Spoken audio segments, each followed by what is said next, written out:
OneXBet qamaarka halaaga dhalinta Soomaaliyeed gaar ahaan kuwa ku hanweyn helista lacag aysan u rafaadin waxa ay la kulmaan qasaarooyin badan oo joogto ah balse marka ay guusha haleelaan waxa ay ku naadiyaan in $5 ay ku heleen boqolaal ama kumanaan haddaba waa maxay OneXBet waa su'aal aan hordhignay Ustaad Abubakar Nuur Muxidiin oo ah bare wax ka dhiga jaamacadda Al-Imam Al-Shafi'i University OneXBet marka uu maado ereyga dhaxda ku jira marka fiiriso bit waa qamaar qamaar waa inta badan dadka qamaar ay ku ciyaaraan waa lagu sharatamaa oo lagu qamaartamaa application ahaan macnaha business ahaan lacag ma ka sameyn karaa waa ka sameyn kartaa lacag hadda qamaartantana waxa waa 50-50 waa way kartaa waa heli kartaa laakiin diiniyan ina qamaar dhiisho ma fiican tahay idana waa dad muslimaadana leeyahay waa su'aal adiga hadba waa qof iyo nasiibkiis balse iyo ogolow qamaar low inaan ku weydiiyo dhowr su'aalood maxaa welwelka kugu badiyay oo salaad la'aanta ku dhigay marka aad $2 ku shubato aadna ku hesho $100 maxaa ku diidaya in lacagtaasi aad kala baxdid oo aad u sii ciyaartaa ilaa aad eber ka noqoto maxaa keenay baahida iyo baryada badan waliba adigoo aaminsan in OneXBet laga taajirayo imise lacag ayaa laga faa'iiday adiguna aad faa'iiday kumanaankii aad ka heshay OneXBet maxaad ku qabatay xitaa maalmo yar oo kooban lacagtaasi jaabkaaga ama moobilkaaga ma ku raagtay ogow daawade wax jawaab ah ima haysid balse waxaan la hadlayaa kuwa camalka ka dhigtay qamaarka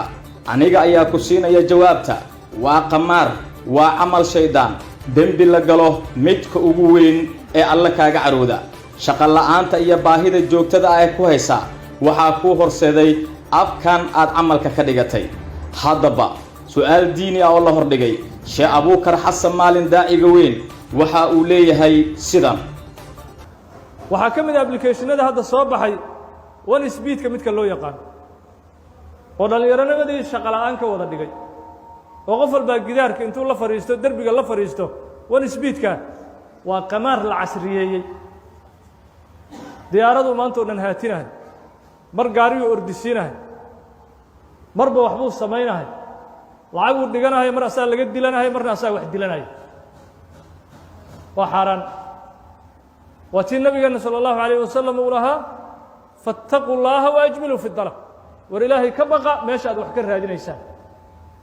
meesha aad wax ka raadinaysaan ka fiirsada meesha aad wax ka raadinaysaan ka fiirsada qimaarka qur'aanka ilaahay ku xarimay إنما الخمر والميسر والأنصاب والأزلام رجس من عمل الشيطان فاجتنبوه لعلكم تفلحون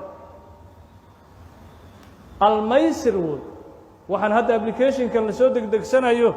OneXBet لو يقانه وقمارك إلهي ميسر وكتل مامي OneXBet وشركة قمار أو أونلاين waxa la aasaasay sanadkii 2007 waxa ayna ka diiwaan gashan tahay jasiiradda Qubrus sanadkii 2019 waxa ay la kulmeen kobac dhaqaale oo lixaad leh iyagoona si kooban u kafaala qaaday kooxaha Chelsea iyo waliba Liverpool ka hor inta aan xilka looga tuurin ku lug lahaanshiyaha falal sharci dara ah xarunteeda dhexe ee Ruushka oo la aasaasay 2007 hadda waxa laga adeegsadaa 134 wadan milkiilaheeda surgery oo lagu daray Roman iyo Dimirti waxa ku lamaanan 3 mas'uul oo ka tirsan maamulka sare ee shirkadda OneXBet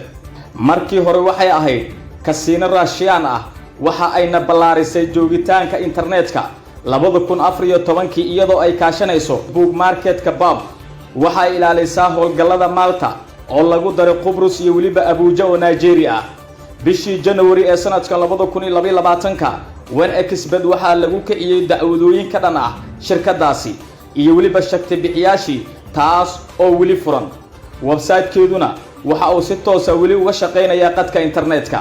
waa ku dameer xumo daawade haddii aad halkaas horumar dhaqaale ka raadinayso haddaadan ka mid ahayn alla ka magangal inaad ku biirto qamaarka casriga ah ee OneXBet fadlan muuqaalkan la garay lana wadaag bahdaada kale waa la jan socdaalo idin leh nabadiino nooli kulanti wacan